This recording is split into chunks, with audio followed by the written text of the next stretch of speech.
Well, it's the camera in the cupboard again. I don't know if this will get me. This camera actually, I'm not sure if it was me or if it was the camera, but it must have had a hemorrhage or an aneurysm or a stroke or something, because I lost a whole bunch of stuff. I was uploading, is that the right expression? I don't know, whatever. I was transferring information from the camera to my computer and something catastrophic happened. There was no smoke, it just didn't work, and I lost a whole bunch of stuff, which was very annoying. So this has come a long way since I last filmed. Well, no, it hasn't. This has come a long way since the last film that I took that I've still got, if that makes sense. I just noticed that clock there. I don't know if you can see it. It's been saying 17 minutes to 7. That's on the video. For a week, actually since we came back in December, it's been saying that. It's still ticking. It reminds me of that watch in Interstellar that was beating out the Morse code. I don't know why I mentioned that, but I just noticed on the videos it was always the same time. So anyway, the beast is coming along. It's an oily rag restoration. I put the pistons in. I put the bottom end together. I primed the oil pump. So normally what I do is I put on the oil feed that goes into the engine. I have a litre of the good stuff, 2050 or whatever. And then I don't put on the oil pump. I can't show you now because I've cut the cover on. I think I had it in the last video. But anyway, if you don't put the pinion on, which is a worm drive, onto the end of the crankshaft, then you can actually put a drill on here and drive the pump. Which is what I do. And you put it on, the drill goes on clockwise, and that will suck oil in from the litre container into, and it'll pressurise the engine. As you can see here, camera cupboard, I have put on I think this is one of the videos I left. I can get a flashlight a bit more. I didn't do a terribly good job of this, unfortunately. Because I'm going to put a different light on. There you go. I got the angle slightly wrong, so I had to put an extension on it. It's a bit of a scary job, this one, because if you mess it up, you've got to weld the crankcase. But on the later ones, the oil and frames, in fact I'm going to show you in a minute, on the later oil and frame ones, they have a little casting there, which is specially designed for an oil takeoff. This is a oil pressure switch, but equally I could use it for a gauge. I just don't like to think of A65s running them without an oil pressure switch, because some form of indication that you've got problems, because that's usually the first sign that you have an issue, is when the oil pressure drops. I'm going to show you on this one if I can see it. Yes, you can see there that it's quite different. They've actually built a little extension of casting on there. Just a simple little job, but it does the job. I don't know why they didn't do it on the early ones, but they didn't. So anyway, this one now has an oil pressure switch. I'm probably going to make a bracket just to stabilise it. I mean, it's pretty safe in there, but just to be on the safe side, I'd feel happy with that. It took me ages to figure out where the horn went.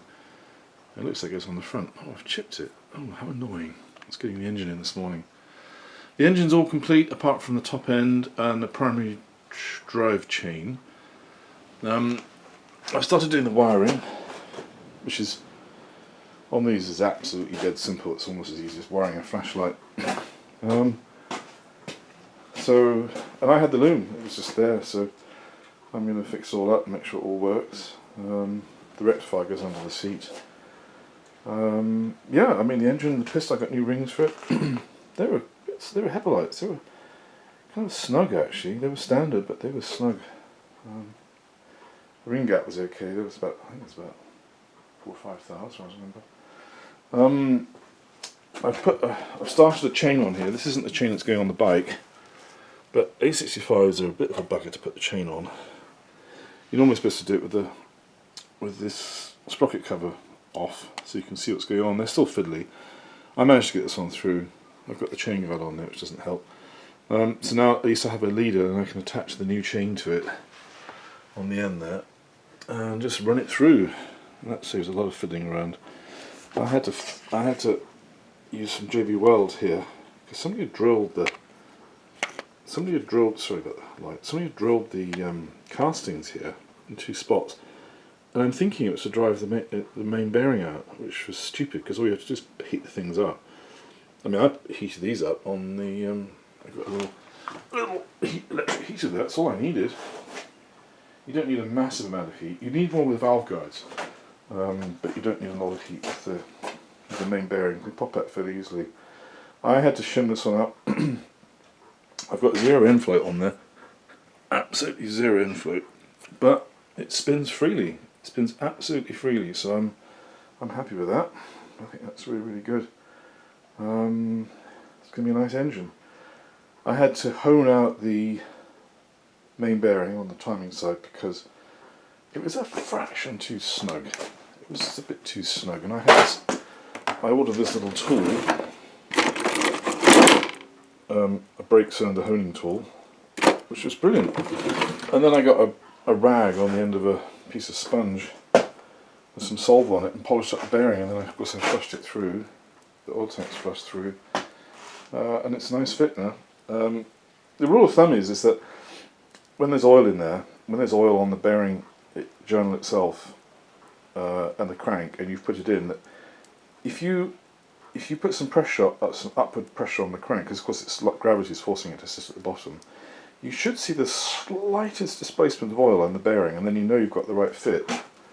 If it's too tight, I did one many years ago that was on the snug side, and I put it together, and it lasted about 30 miles, and it ripped up the bearing.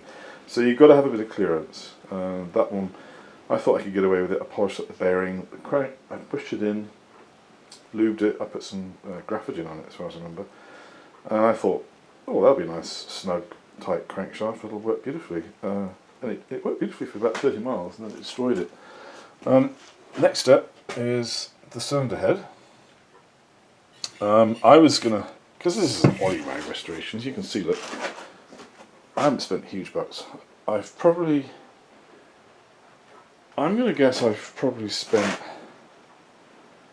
well, the tyres I stole, oh shit, I don't want to do that, from my buddy Rob. The front ones are temporary. I put them on just so I could have the bike on 2 wheels. I'm not going to keep it because it's old and it's hard and it's wrong size actually. It's too small. It's too narrow. But the back one actually is in good shape. So if Rob doesn't mind, I'll hang on to that one. And really, it's just been bits and pieces. But I don't think I've even. I think the budget at the end of the day is with paint and rings and bearings and spokes and all that stuff. I think I'm going to be in for less than £1,000 plus buying it. I bought the bike for 2,000, and actually the bike, it was in terrible shape. I can show you from the earlier videos, but the rims are terrible. It was completely in pieces. Every nut and bolt was in that Rover biscuit tin, and I thought, well, there's bound to be a whole bunch of stuff missing. So far, there isn't. Oh no, I lie actually. There is one thing missing, which is really annoying. On this footrest here, there's a left-hand. What is that? Looks like a 9/16 or something like that. A left-hand threaded nut on there, and that, of course, is missing, which is a real pain.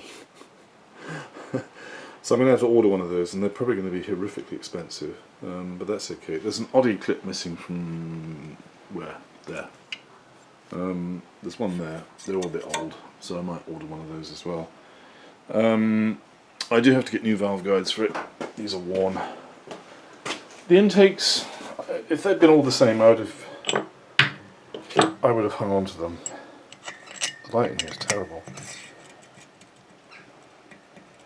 Yeah, I mean the intake, if that had been all 4 of them, I would have said, okay, well, I'll clean everything up and get back together. But unfortunately, the exhausts are absolutely shot, and I'm not going to use those. So I may as well do all 4. I'm even thinking about buying a set of valves because it doesn't cost much more. See, there's a very pronounced tap there. If I use them, it'll smoke and it'll use oil, so I don't want to use them. And also, it's hard on the valves because if they if they return and they hit off kilter off on the seat, then you can break them off. So yeah, I'm just going to order to get some new. It means I have to get the head machine probably because they won't line up. So I'm going to use that, about 100 quid probably, vials and guides.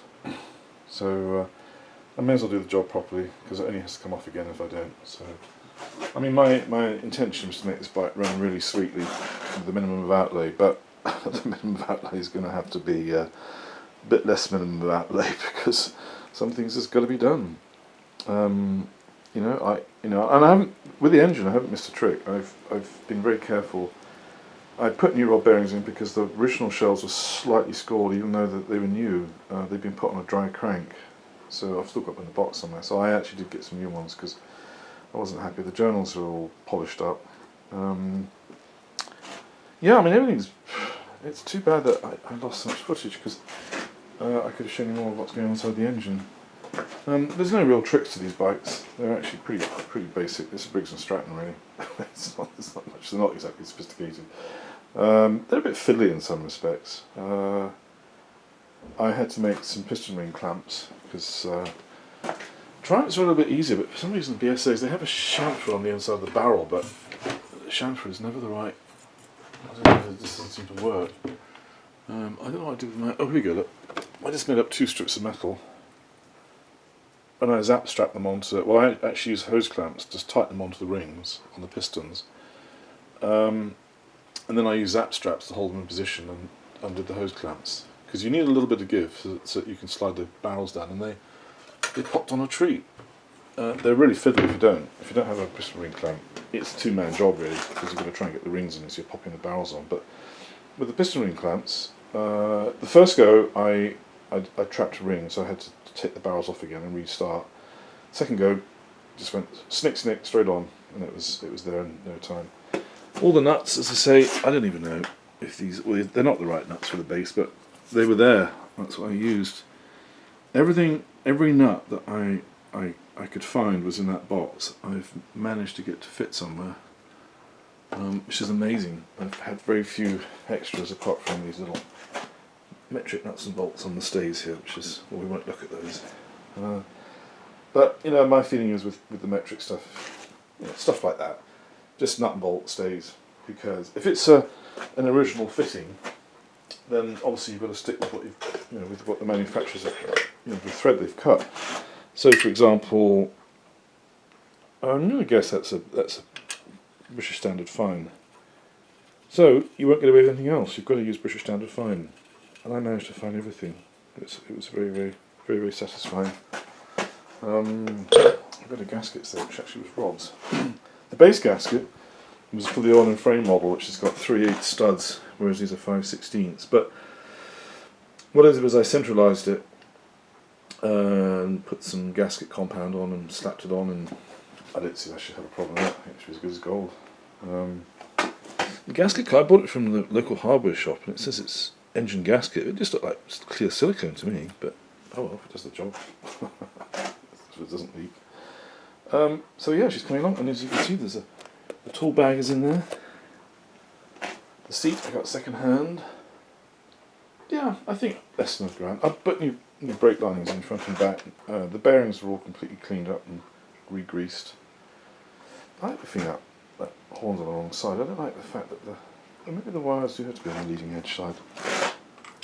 That's the wires for it there. Yeah, no, I'll leave it with that.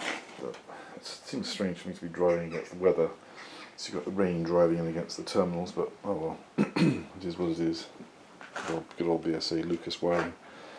And this headlight bucket, which is extremely greasy, has got 2 lights. Originally, the original one only had 1, because of course it's just the main beam light. But now I've got 2, because one is the oil light. So I'm contemplating using an oil pressure gauge. I've got this funky old, I don't even know what it was from, engine oil pressure. But I don't know. It might be a bit ugly if I mount it on there. I'll see. But certainly the light. I'm going to have a light for it, because I'm not riding a BSA 65 that an oil light, because I've known so many stories where it saved people's lives. Well, saved the bike's life anyway. One guy I did many years ago, his oil light came on when he was riding.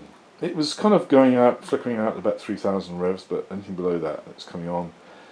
And he ignored it, and he got within 2 miles of home, I think it was, and there was a big kaboom. That was the end of his engine, big hole through the crankcase, because he'd ignored it at his peril.